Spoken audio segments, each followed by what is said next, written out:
Assalamualaikum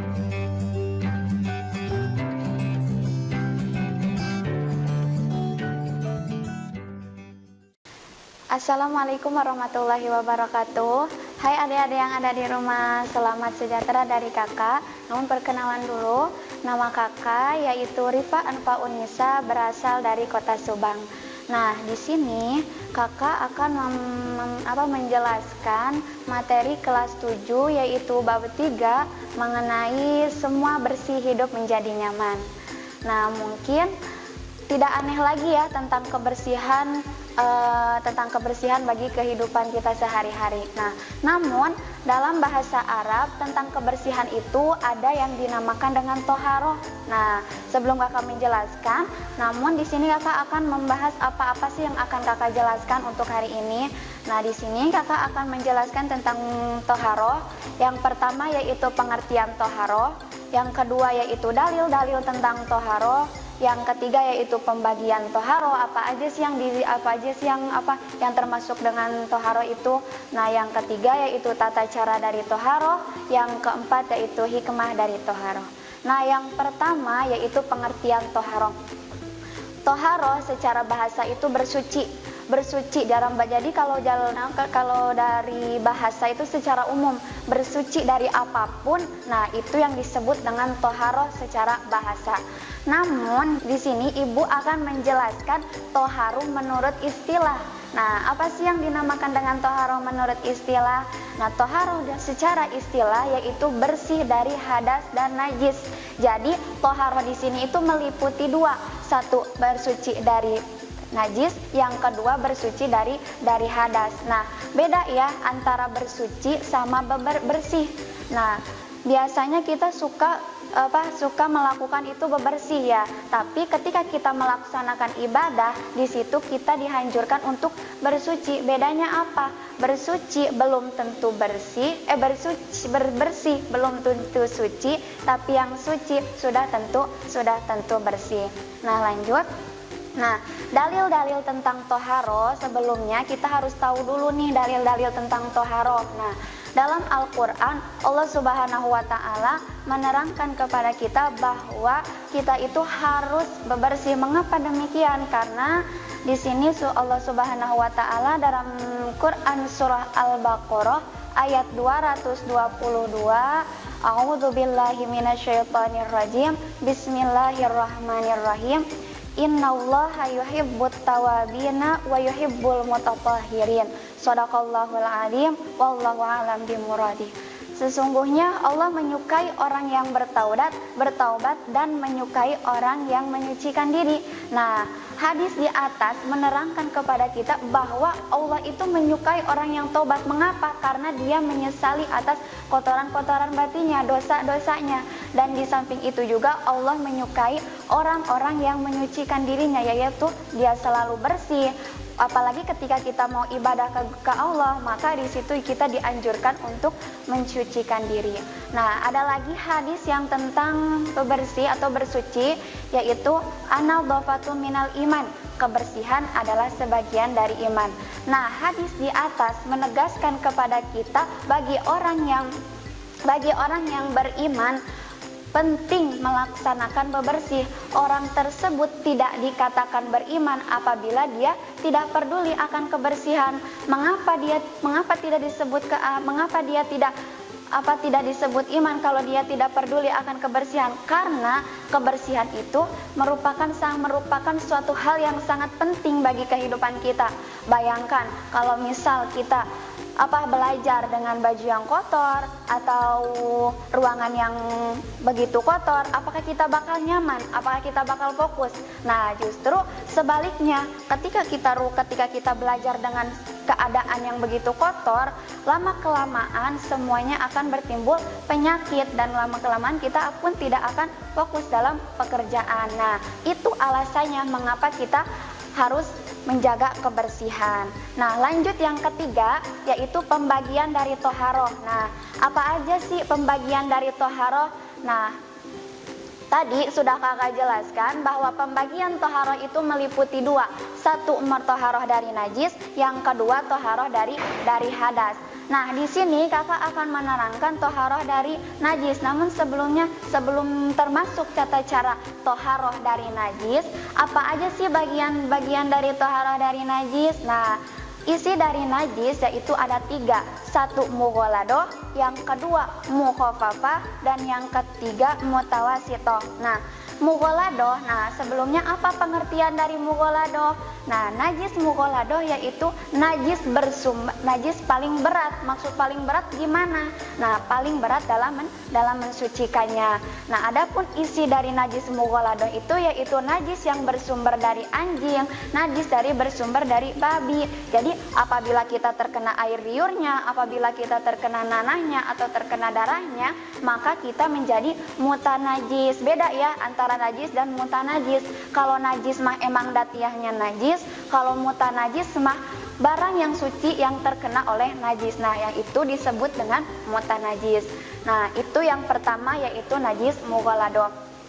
Yang kedua yaitu najis mutawasitoh. Nah, najis mutawasitoh itu terbagi 2. Ada najis mutawasitoh ainiyah dan ada najis mutawasitoh hukumiyah. Yang pertama, najis mutawasitoh ainiyah. Apa sih yang dinamakan dengan najis mutawasitoh ainiyah? Nah, najis mutawasitoh ainiyah yaitu najis yang terlihat datiahnya, yang terasa rasanya dan tercium baunya. Contohnya seperti apa? Contohnya seperti kotoran hewan, nanah, darah, dan sebagainya.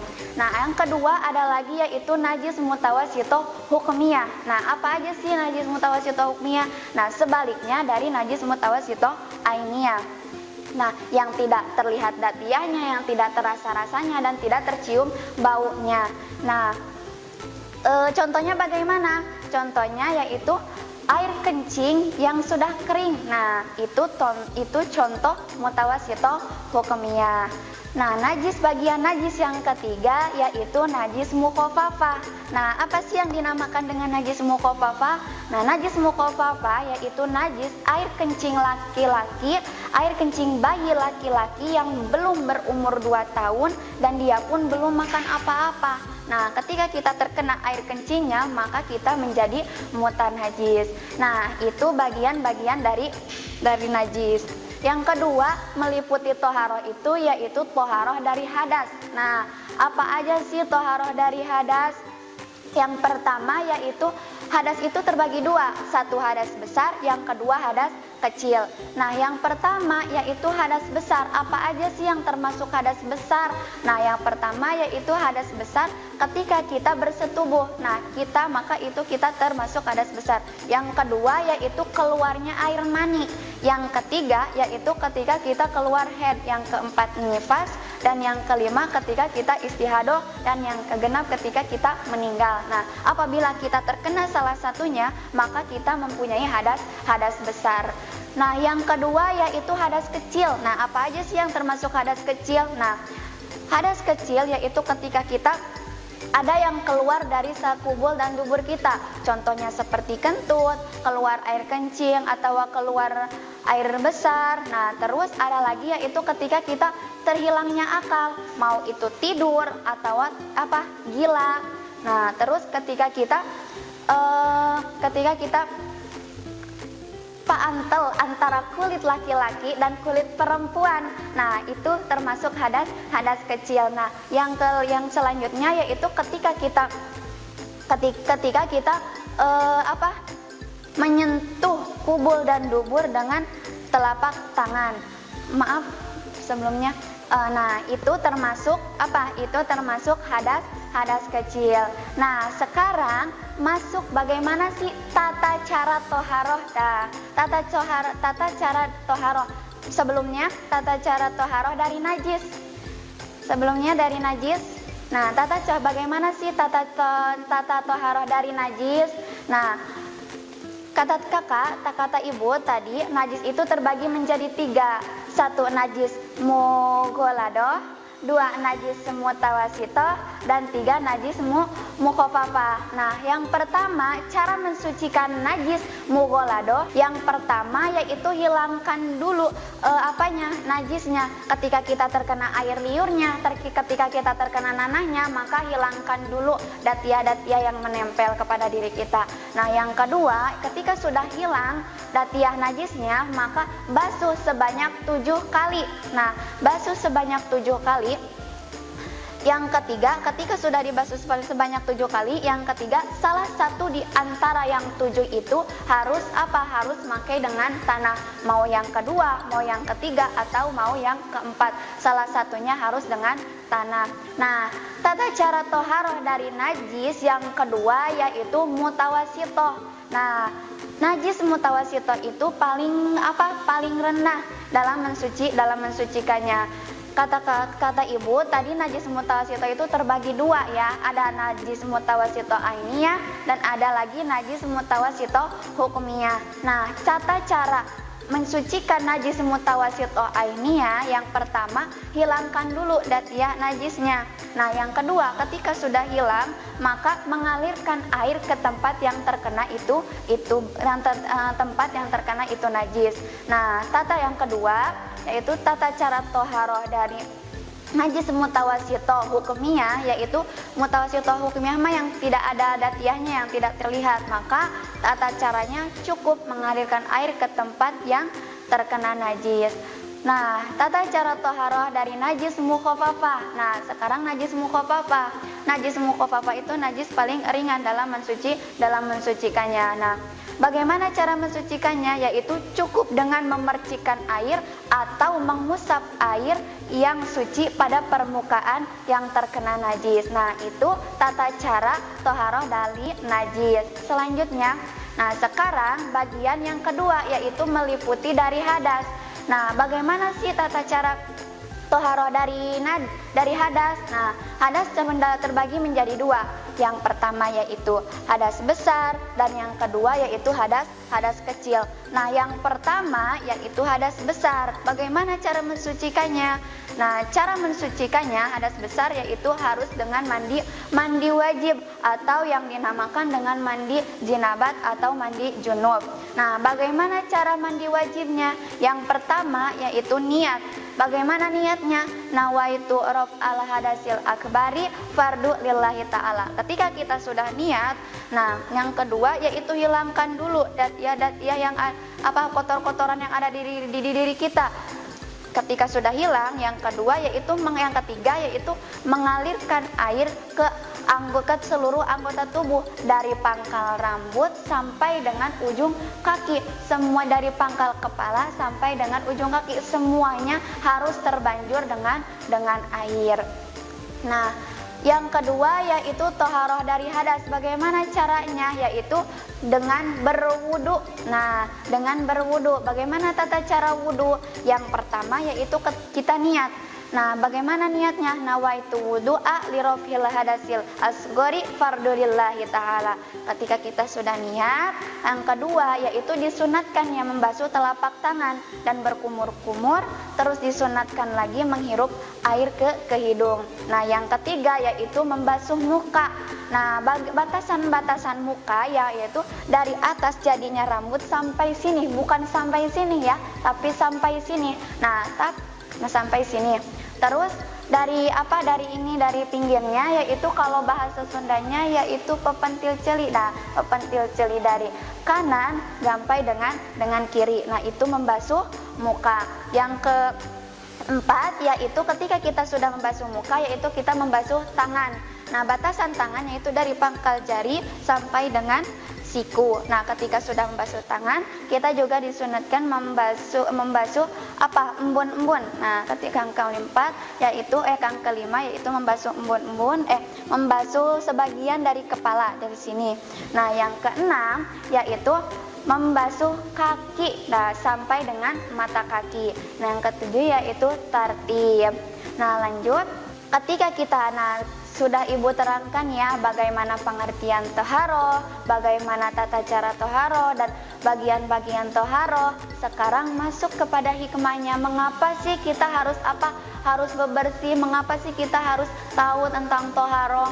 Karena yang pertama, orang yang hidup bersih akan terhindar dari segala penyakit. Ketika kita selalu bebersih, otomatis kan semuanya bersih dan penyakit pun akan hilang. Nah, yang kedua, Rasulullah bersabda bahwa orang yang selalu menjaga wudunya akan bersinar wajahnya kelak di hari kiamat. Nah, ketika kita selalu melanggengkan wudu tiap hari, dan tidak pernah elat berwudu, insya Allah di hari kiamat muka kita akan bersinar. Nah, yang ketiga yaitu dapat dijadikan sarana mendekatkan diri kepada Allah.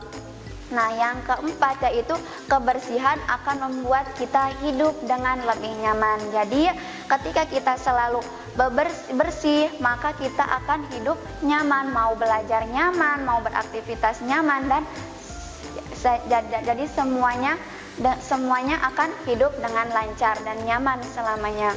Nah, terima kasih. Mudah-mudahan ada manfaatnya dari Ibu ya buat adik-adik di rumah. Terima kasih. Wassalamualaikum warahmatullahi wabarakatuh. Kunjungi sosial media lainnya seperti website kami di pkbmalfatah.com, Facebook PKB Malfatah Manunjaya, Instagram PKB Malfatah Official. Dan terima kasih telah klik video ini. Jangan lupa like, comment, share, and subscribe untuk menunjukkan dukungan kamu terhadap channel ini. Enjoy the video PKB Malfatah.